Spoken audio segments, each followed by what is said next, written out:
Hello everyone, नमस्ते, अस्सलाम वालेकुम, सत श्री अकाल। मैं हूँ रोहित। आज आपका फिर से स्वागत है आपके यूट्यूब चैनल वे टू ज्ञानशाली में।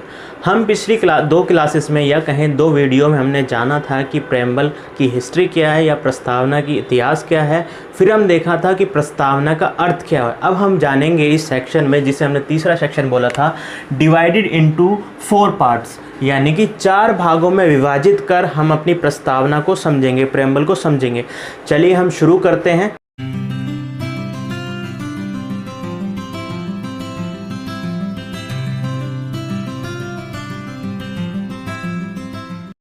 अब हम इन चारों ही पार्ट की शुरुआत इससे करते हैं जिसे हमने बोला है source of authority and power, यानी भारतीय संविधान की प्रस्तावना में सत्ता या शक्ति का स्रोत किसे बताया गया है।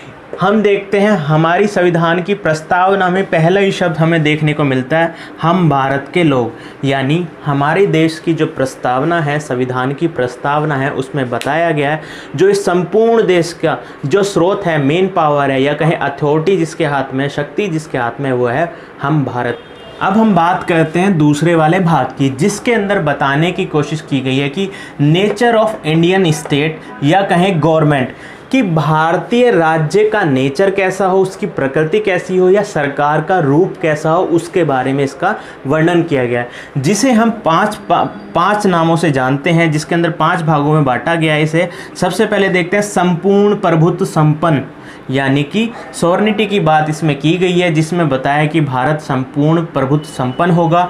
फिर हम देखते हैं कि समाजवादी स्टेट होगा, यानी कि सोशलिस्ट स्टेट होगा, समाजवादी रूप होगा भारत का। फिर हम देखते हैं भारत को एक पंथ निरपेक्ष राज्य घोषित किया गया, यानी कि सेकुलर स्टेट बताया गया। फिर हम देखेंगे एक लोकतांत्रिक देश, डेमोक्रेटिक कंट्री बताया गया है। फिर हम देखेंगे गणराज्य, यानी कि रिपब्लिक स्टेट के बारे में इसमें बताया गया। जो हमने देखा, जिस पूरी प्रकृति को हमने पांच भागों में देखा, संपूर्ण प्रभुत्व संपन्न, समाजवादी, पंथ निरपेक्ष, लोकतांत्रिक, गणराज्य। अब हम बात करते हैं कि आखिर तीसरे पार्ट के अंदर क्या कहा गया है। ऑब्जेक्टिव ऑफ इंडियन स्टेट, यानी कि भारतीय जो राज्य है, जो सरकार है, उसके उद्देश्य क्या होंगे, आखिर उनके उद्देश्य क्या होंगे देश के लिए, उसका जिक्र किया गया, जिसमें हम देखते हैं जस्टिस की बात की गई, यानी कि सबको न्याय मिले। फिर देखते हैं लिबर्टी की बात की गई है, सबको आज़ादी मिले। फिर देखते हैं इक्वलिटी की बात की गई कि सबको भारत में समानता का अधिकार हो। फिर देखते हैं चौथे नंबर फ्रेटर्निटी, यानी बंधुता की बात की गई है। ये हमने देखा कि 3 पार्ट। अब देखते हैं चौथे वाले पार्ट के अंदर, यानी 4th पार्ट के अंदर क्या बताया गया। आप सभी को पता है कि जब हमने हिस्ट्री की बात की तो उसमें बताया था 26 नवंबर 1949 को भारत की प्रस्तावना को हमने अंगीकृत किया, अडॉप्ट किया, इनेक्ट किया। वही बताता है कि ये चौथा पार्ट जो है कि हम अपनी प्रस्तावना को क्या करते हैं, अंगीकृत करते हैं, आत्मर्पित करते हैं या अडॉप्ट करते हैं, इनेक्ट करते हैं। तो ये था हमारी प्रस्तावना का 4 भाग या 4 पार्ट, जिसे हमने सबसे पहले सोर्स ऑफ अथॉरिटी और पावर के रूप में जाना। फिर हमने देखा कि आखिर भारतीय राज्य की या सरकार की प्रकृति क्या है, उसका नेचर क्या है। फिर हमने देखा ऑब्जेक्टिव ऑफ इंडियन स्टेट, यानी भारतीय राज्य के सरकार के उद्देश्य क्या है। फिर हमने देखा जिस दिन हमारी प्रस्तावना को लागू किया जाता है उस डेट को हम कहते हैं चौथा भाग। अब हम जानते हैं कि जो प्रेम्बल के अंदर या प्रस्तावना के अंदर एक एक शब्द जोड़ा गया, उसका क्या अर्थ निकलता है, उसका गहन अध्ययन हम करेंगे। सबसे पहले हम बात करते हैं we the people of India, यानी कि हम भारत के लोग। इसका क्या अर्थ था, इसका क्या सेंस निकलता है, उसे हम जानते हैं। सबसे पहली बात है लैंग्वेज की। आप देख रहे हैं यहाँ पर लिखा हिंदी में भारत और इंग्लिश में लिखा इंडिया। इस पर भी डिबेट चला था हमारी संविधान सभा में। कुछ सदस्यों का ये कहना था कि हमें चाहे वो हिंदी हो चाहे वो इंग्लिश हो, केवल भारत शब्द को ही शामिल करना चाहिए। फिर एंड में ये विमर्श निकला या अंत ये हुआ कि हम हिंदी में भारत लिखेंगे और इंग्लिश में इंडिया लिखेंगे।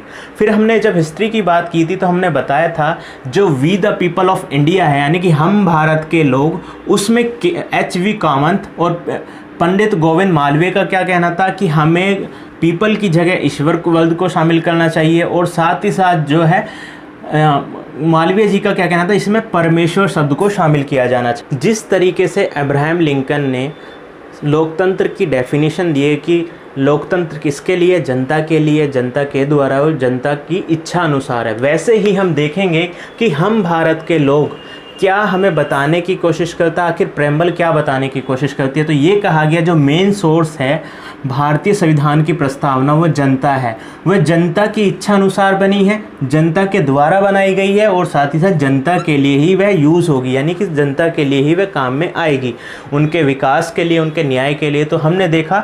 उसके बाद हम आगे बढ़ते हैं, यूएसए की प्रेम्बल को देख लेते हैं, यानी कि अमेरिका की प्रेम्बल को देखते हैं। वहाँ पर एक शब्द लिखा गया we the people of USA.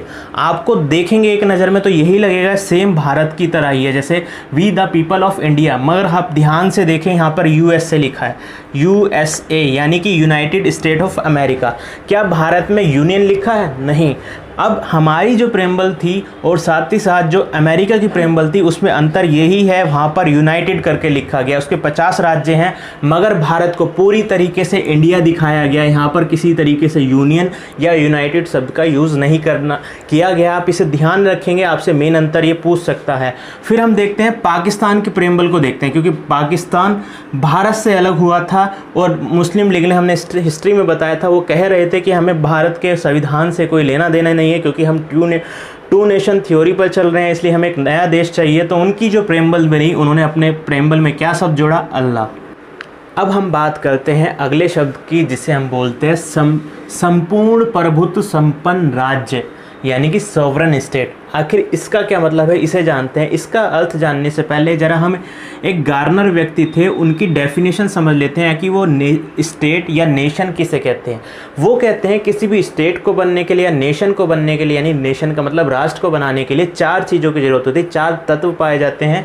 उसमें एक लैंड होना चाहिए, जैसे भारत का एक लैंड है, हमारी एक निश्चित टेरिटरी है, यानी कि एक भूभाग है हमारा। उसके बाद देखते हैं एक पॉपुलेशन होनी चाहिए, भारत के पास ही पॉपुलेशन है जो वर्ल्ड में दूसरे नंबर पर सबसे ज़्यादा है। फिर हम देखते हैं तीसरे नंबर पर कहते हैं गवर्नमेंट जरूर होनी चाहिए, यानी कि उस देश के, उस राष्ट्र के अंदर एक सरकार होनी चाहिए। फिर चौथे नंबर पे देखते हैं, वो कहते हैं सॉवरेनिटी, यानी कि इन 4 तत्वों से ही मिलकर, इन 4 पार्ट से ही मिलकर किसी स्टेट या नेशन का निर्माण होता है।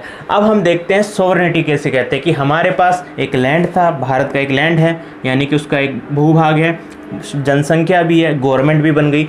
अब बात आती है इंपॉर्टेंट कि आखिर सॉवरेनिटी क्या है, इसका मतलब क्या निकलता है। देखो, सॉवरेनिटी का मतलब होता है, उसे 2 शब्दों के रूप में तोड़कर हम पढ़ेंगे। एक होता है एक्सटर्नल और एक होता है इंटरनल। यानी एक्सटर्नल का मतलब होगा बाहरी रूप से और इंटरनल का मतलब हो गया आंतरिक रूप से। ये कहा जाता है जब एक देश तभी संप्रभु बनेगा या कहें सॉवरन बनेगा जब आंतरिक और बाहरी रूप से उस पर किसी भी तरीके का दबाव किसी देश, इंस्टीट्यूशन या ऑर्गेनाइजेशन द्वारा ना दिया जाए। वह देश अपने सभी निर्णय, यानी कि सेल्फ डिसीजन खुद ले सके, सेल्फ रेगुलेशन कर सके किसी डिसीजन को, साथ ही साथ सेल्फ इम्प्लीमेंट कर सके किसी डिसीजन को। ये ध्यान रखना कि एक्सटर्नल और इंटरनल, यानी कि बाहरी रूप से। देख, इसे इस एग्जाम्पल के थ्रू समझते हैं कि भारत अब आज़ाद हो गया, भारत के पास लैंड हो गया, पॉपुलेशन की गवर्नमेंट हो गई। अब क्या गवर्नमेंट के ऊपर इंग्लैंड अभी भी दबाव डाल रहा है? नहीं। अब भारत के ऊपर इंग्लैंड के द्वारा या कहीं यूएसए के द्वारा किसी तरीके का दबाव नहीं डाला जा सकता कि वह इस पॉलिसी को अपने देश में लागू करे। ये हो गया एक्सटर्नल रूप से, किसी भी तरीके का दबाव नहीं होना चाहिए। अब बात करते हैं इंटरनल की। आंतरिक रूप से भी भारतीय सरकार या भारतीय स्टेट के ऊपर किसी इंस्टीट्यूशन, किसी ऑर्गेनाइजेशन, किसी व्यक्ति का दबाव नहीं होना चाहिए। अब हमने सॉवरेनिटी के अर्थ को जान लिया है, यानी कि प्रभुत्व के अर्थ को जान लिया है। अब हम देखें जरा, इसके आगे एक शब्द और जुड़ा हुआ है, यानी कि संपूर्ण, संपूर्ण प्रभुत्व संपन्न। ठीक है, इस संपूर्ण को जानते हैं कि ये संपूर्ण वर्ड क्यों जोड़ा गया। इसके लिए मैं थोड़ा इतिहास में जाऊंगा जिससे आपको अच्छे से बता सकूं यहाँ संपूर्ण वर्ड क्यों जोड़ा गया है। तो इतिहास में चलते हैं। आप सभी ने सुना होगा साइमन कमीशन। भारत में अंग्रेज़ों ने एक कानून बना करके भारत में भेजा कि भारत का जो कानून होगा वो इसी आधार पर लागू किया जाएगा, इसी आधार पर हम देश को शासित करेंगे। मगर भारतीयों को ये ना लगा। अब इस कानून की विरोध भारतीयों ने किया और भारतीयों का ये कहना था कि भारत में इतनी क्षमता है, इतनी योग्यता है कि वे भारत को शासित करने के लिए खुद से अपना कानून बना सकते हैं। तो अंग्रेज़ों ने इनकी चुनौती को स्वीकारा और ये कहा कि हम जानते हैं कि आप में इतनी हिम्मत ही नहीं है कि आप एक सर्वमान्य, यानी कि सर्वमान्य का मतलब हो गया जो इस देश के सभी व्यक्तियों को, चाहे वो किसी भी कास्ट का हो, रिलीजन का हो, रीजन का हो, जेंडर का हो, सभी व्यक्ति उस कानून को मान सके। मगर भारतीयों ने इस चुनौती को स्वीकारा और क्या किया, एक कमेटी का गठन किया जिसे बोलते हैं मोतीलाल नेहरू कमेटी, जो 1928 में गठित की गई। और इस 1928 में गठित की गई नेहरू कमेटी ने अपनी एक रिपोर्ट जारी की, उसमें कहा कि भारत को अंग्रेज सरकार एक डोमिनियन स्टेट का दर्जा दे। ठीक है, देखो इस डोमिनियन स्टेट को हिंदी में अधिराज्य भी कहते हैं, मगर आप कोई हिस्ट्री की बुक पढ़ेंगे कहीं पर लिखा होगा कि भारतीयों ने डोमिनियन स्टेट की मांग की थी। किसमें? मोतीलाल नेहरू कमेटी में। कोई कोई बुक कहेगी कि डोमिनियन स्टेट का दर्जा वहाँ नहीं दिया गया था, या कहें कि उसकी मांग नहीं की गई थी, बल्कि ये कहा गया था पूर्ण रूप से भारत को आज़ादी दी गई। तो कहीं कहीं पर तो दोनों ही नहीं लिखे जाते कि दोनों की मांग नहीं की, तो कहीं पर लिखे जाते हैं कि खाली डोमिनियन स्टेट की मांग की, कहीं पर कहते हैं पूर्ण आज़ादी की मांग की, और कहीं बुक में ये कहा जाता है कि सबसे पहले भारतीयों की मांग थी कि कम से कम हमें डोमिनियन स्टेट का दर्जा दिया जाए, यानी अधिराज्य का दर्जा दिया जाए। अगर ये संभव है तो ठीक है, नहीं तो हम पूरी तरीके से इतने भी कैपेबल हैं हम कि पूर्ण आज़ादी के लिए भी संघर्ष कर सकते हैं और वो आपसे ले सकते हैं। अब डोमिनियन स्टेटस का अर्थ को समझते हैं, आखिर इसका अर्थ क्या होता है। डोमिनियन स्टेटस का अर्थ होता है, अधिराज्य का अर्थ होता है कि एक ऐसा राज्य है जिसके सभी एक्सटर्नल यानी कि बाहरी कार्य जो है वह कोई दूसरा देश करे। उस समय भारत में दूसरा देश या राज कौन कर रहा था? अंग्रेज लोग भारत में राज कर रहे थे। तो ये कहा गया कि डोमिनियन स्टेटस भारत को दिया जाए, जिसमें जो भारत के सभी बाहरी कार्य होंगे, विदेशी संबंध होंगे, वो कौन करे? ब्रिटेन संभाले, उसकी सुरक्षा का जिम्मा ब्रिटेन संभाले। अब जो इंटरनल वाले काम है यानी कि आंतरिक वाले काम है वो कौन करेंगे? खुद भारतीय करेंगे, भारत के लोग करेंगे और भारत का अपना एक कानून बनाएंगे जिसके आधार पर पूरे भारत को शासित करेंगे। ठीक है, अभी हमने डोमिनियन स्टेटस बताया। अब डोमिनियन स्टेटस मैंने इसलिए बताया क्योंकि जब हम सोवरेनिटी की बात करते हैं, तो वहां पर यह बताया है कि एक्सटर्नल और इंटरनल रूप से पूरी तरीके से वो आज़ाद होना चाहिए, किसी तरीके से उसके ऊपर दबाव नहीं होना चाहिए। और यहाँ पे संपूर्ण वर्ल्ड लिखा है। संपूर्ण वर्ल्ड का एक सेंस और बताता हूँ कि ये क्यों लिखा गया, कि हम बात करते हैं ऑस्ट्रेलिया और कनाडा की। मैंने यहाँ पर लिखा है ब्रिटिश क्राउन, जो ब्रिटेन की महारानी है, जो बात पहले कभी राजा भी हुआ और रानी भी है, तो उसमें क्या हुआ है, ऑस्ट्रेलिया और कनाडा भी भारत की तरह किसके गुलाम रहे हैं? ब्रिटिश लोगों के गुलाम रहे हैं। मगर ये हुआ कि इन्होंने कहा जब आज़ाद भी उससे हो गए कि अभी भी हम जो ब्रिटिश क्राउन है यानी कि उसका जो राजा है, रानी है, उसे अपने देश की रानी मानेंगे या राजा मानेंगे। मगर भारत ने कहा नहीं, हम ना तो ब्रिटिश के अब अंडर में रहेंगे, ना ही उसकी बात को मानेंगे, और साथ ही साथ जो ब्रिटिश क्राउन है उसे भी अपने देश की रानी नहीं मानेंगे। तो इसलिए ये कहा कि भारत संपूर्ण प्रभुत्व संपन्न एक राष्ट्र बनेगा, इसलिए हमें किसी भी ऑस्ट्रेलिया हो कनाडा की तरह डोमिनियन स्टेटस, साथ ही साथ ये कहें कि ब्रिटिश क्राउन है उसकी क्राउन की मान्यता को अपने देश में अब लागू नहीं करेंगे। अब हम देखें तो इसलिए कभी कभी हमें वर्ड सुनने को मिल जाता है जो ऑस्ट्रेलिया और कनाडा के बारे में कि ये कॉन्स्टिट्यूशनल मोनार्की स्टेट है।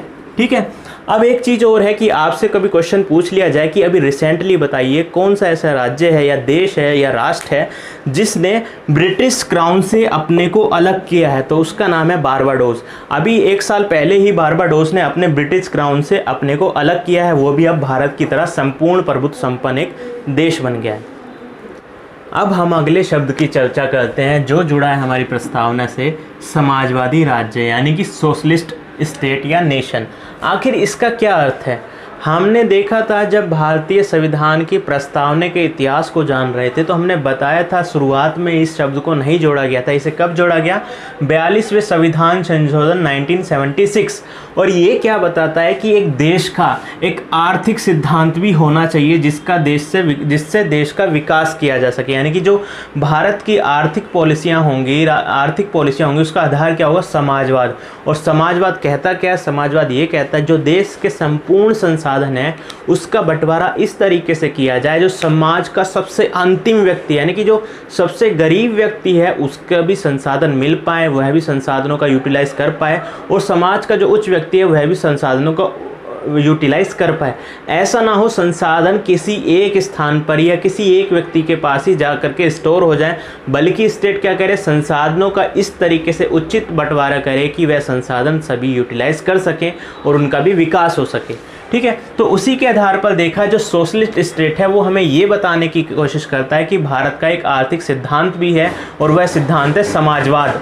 अब हम संविधान में जो समाजवादी शब्द है उसे और थोड़ा गहराई से जाने, हम डिटेल में उसकी चर्चा नहीं करेंगे मगर उसे थोड़ा सा और जानने की कोशिश करते हैं कि समाजवाद कहता क्या है।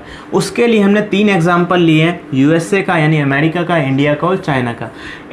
यूएसए की बात करें तो यूएसए एक पूंजीवादी देश है, यानी पूंजीवादी देश वह देश होता है जहाँ पर व्यक्तिवाद को बढ़ावा दिया जाता है, इंडिविजुअलिज्म को बढ़ावा दिया जाता है। हर व्यक्ति की संपत्ति की रक्षा की जाती है, उसके अधिकारों की रक्षा की जाती है, उसके बारे में बताया जाता है। जहाँ पर पूंजी यानी संपत्ति का संरक्षण कौन करेगा, राज्य करेगा। अब साथ ही साथ क्या कहते हैं, उस सबसे बड़ी चीज़ जो अधिकार है वो पूंजीवादी देश वो कहते हैं कि राज्य जो है व्यक्ति की आज़ादी यानी लिबर्टी का पूरी तरीके से प्रोटेक्शन करेगा, जिससे वह अपना विकास कर सके, जो देश के संसाधन है उसे अपने अनुरूप यूटिलाइज कर सके यानी उपयोग में ला सके। यह था पूंजीवादी राज्य जिसका एग्जाम्पल था यूएसए।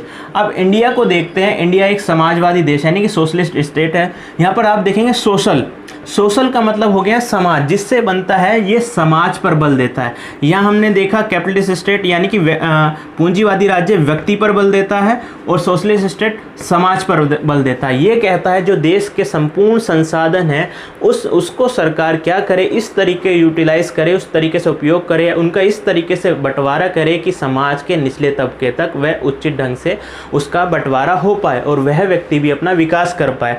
जिसका जो मेन एजेंडा है वो है कि समाज में समानता लाने की कोशिश करना। हम देख रहे थे जहाँ कैपिटलिस्ट स्टेट यानी कि पूंजीवादी राज्य किस पर फोकस करता है, लिबर्टी पर यानी कि उसकी आज़ादी पर ज़्यादा फोकस करता है। और ये जो है सोशलिस्ट स्टेट आज़ादी के साथ साथ यानी उसकी लिबर्टी के साथ साथ किसकी बात करता है, इक्वालिटी की, यानी वह संसाधन इस तरीके से बंटवारा कर दिया जाए कि हर व्यक्ति को वह संसाधन मिल पाए।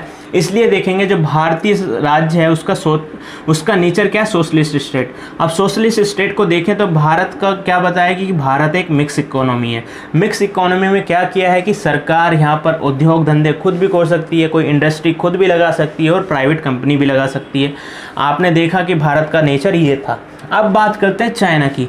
चाइना क्या है, एक साम्यवादी देश है यानी कम्युनिस्ट स्टेट है, साम्यवादी देश है। इसमें क्या होता है, ये भी समाज पर बल देता है, मगर ये समाजवाद की तरह समाज पर ही बल देता है। मगर इसका क्या कॉन्सेप्ट है, इक्वालिटी लाने के लिए, समाज में समानता लाने के लिए, संसाधनों का उचित बंटवारा करने के लिए क्या करेगा, वहाँ की जो गवर्नमेंट होगी या कहीं वहाँ का जो कम्युनिस्ट दल होगा या कम्युनिस्ट पार्टी होगी वह टोटली कंट्रोल करेगी स्टेट पर।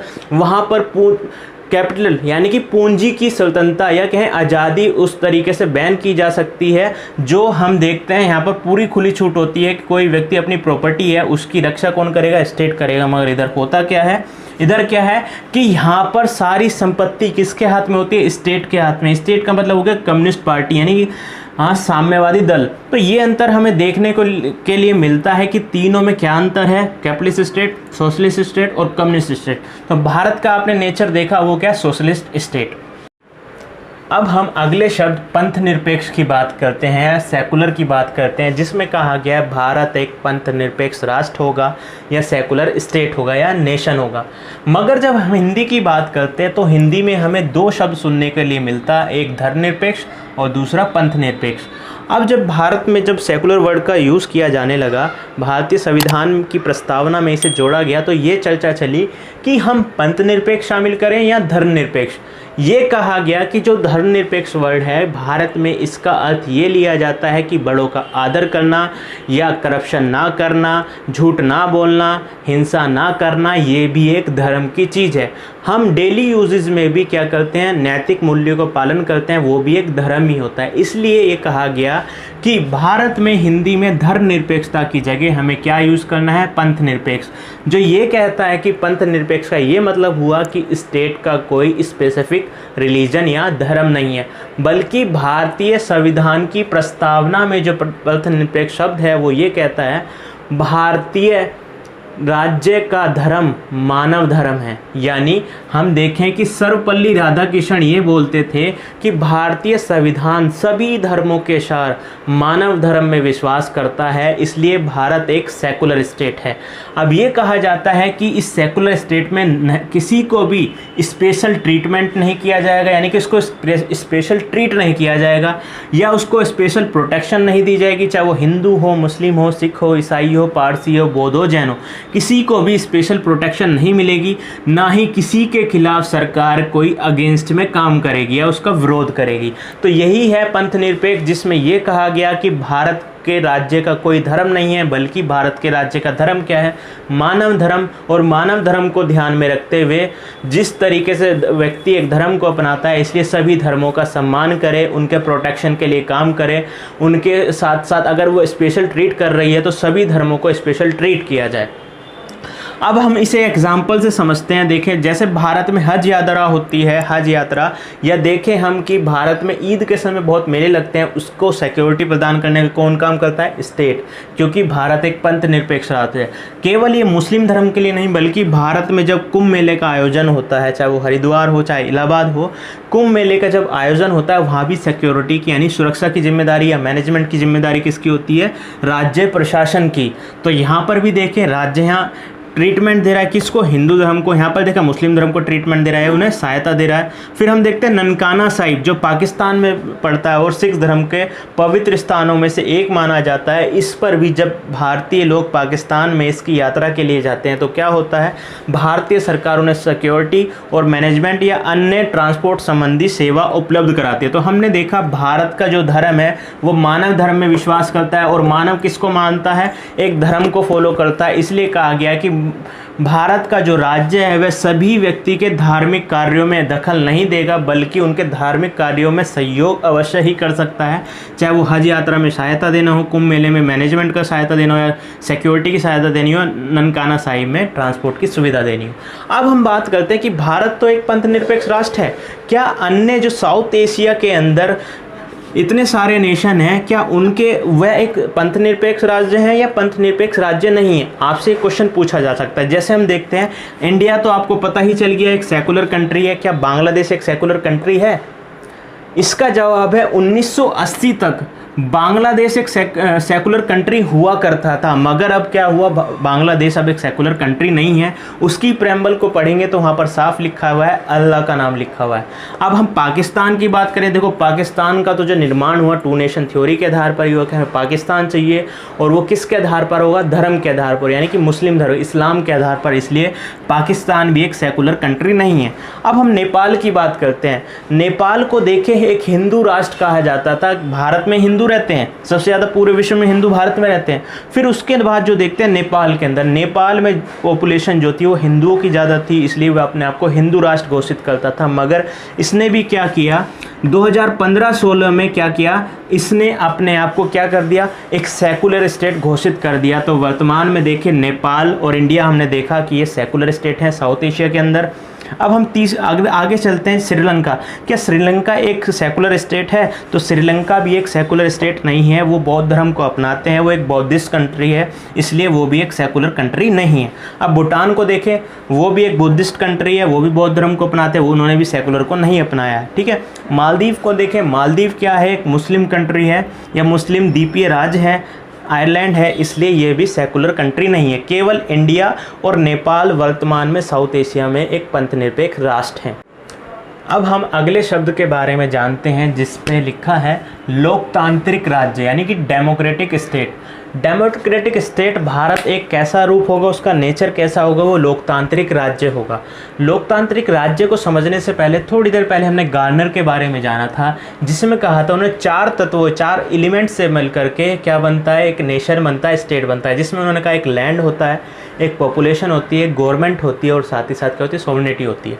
अब गवर्नमेंट जो होगी, सरकार जो होगी, वो किस तरीके से चुनी जाएगी? वो थी लोकतांत्रिक आधार पर भारत की सरकार चुनी जाएगी। अब भारत में इसमें भी दो तरीके के रूप होते हैं। पहला डायरेक्ट इलेक्शन और इनडायरेक्ट इलेक्शन, या इसे ये भी कहते हैं कि डायरेक्ट डेमोक्रेसी और इनडायरेक्ट डेमोक्रेसी। डायरेक्ट इलेक्शन को भारत में देखें, प्रत्यक्ष चुनाव को देखें तो लोकसभा, विधानसभा और लोकल गवर्नमेंट का मतलब हो गया पंचायती राज स्तर के या एमसीडी स्तर के जो चुनाव होते हैं, उसमें क्या होता है, प्रत्यक्ष रूप से हम अपने उम्मीदवारों को वोटिंग करते हैं, वोट डालते हैं। उसे क्या कहते हैं, डायरेक्ट इलेक्शन या डायरेक्ट डेमोक्रेसी। ये इसका पहला रूप था। अब जो सेकंड इसका रूप है वो है इनडायरेक्ट इलेक्शन या इनडायरेक्ट डेमोक्रेसी। इसमें क्या होता है, अप्रत्यक्ष रूप से चुनाव किया जाता है, यानी कि जो हमारे चुने हुए प्रतिनिधि हैं, जैसे हमने लोकसभा के मेंबर चुने, अब वो क्या करेंगे, वो किसे चुनेंगे, लोकसभा के मेंबर, विधानसभा के मेंबर्स हैं, वो किसे चुनेंगे, हमारे प्रेसिडेंट को चुनेंगे, यानी हमारे राष्ट्रपति को चुनेंगे, जिसे हम सीधे वोट नहीं कर रहे हैं। कौन चुन करके भेज रहे हैं आगे, हमारे चुने हुए प्रतिनिधि। तो हम देखते हैं कि जो भारत में राष्ट्रपति का चुनाव होता है वह इनडायरेक्ट इलेक्शन के थ्रू होता है। फिर हम देखें भारत में जो दूसरा सदन है राज्यसभा, इसे हम कहते हैं अपर हाउस, इसके भी जो चुनाव होते हैं वो भी इनडायरेक्ट रूप से किए जाते हैं। तो ये था भारत का रूप लोकतांत्रिक। अब हम देखते हैं एक अगले शब्द की बात करते हैं या अगले वर्ड की बात करते हैं, जो है रिपब्लिक, जिसमें कहा गया है भारतीय प्रस्तावना में या प्रेम्बल में ये कहा गया कि भारत एक गणराज्य होगा, यानी एक रिपब्लिक होगा। इसका क्या अर्थ होता है, इसे बताने से पहले मैं बताता हूँ कि देश का एक सर्वोच्च पद होता है, वो होता है राष्ट्रपति, यानी कि प्रेसिडेंट। हमारे देश में उसका चुनाव, या कहें देश का प्रथम नागरिक का चुनाव। अब देश का प्रथम नागरिक कौन होगा, तो वो भी राष्ट्रपति होता है, प्रेसिडेंट होता है। फिर हम कहेंगे शासन अध्यक्ष का चुनाव। शासन अध्यक्ष क्या होता है, मतलब कि सबसे बड़ा जो शासन चलाने वाला व्यक्ति है भारत में, जो उसका अध्यक्ष होता है वो कौन है, वो भी राष्ट्रपति है। ये कहा गया कि देश में जो राष्ट्रपति का चुनाव होगा वो किस तरीके से होगा, इनडायरेक्ट तरीके से। हमने बताया था लोकतंत्र में, जब बताया था इनडायरेक्ट तरीके से।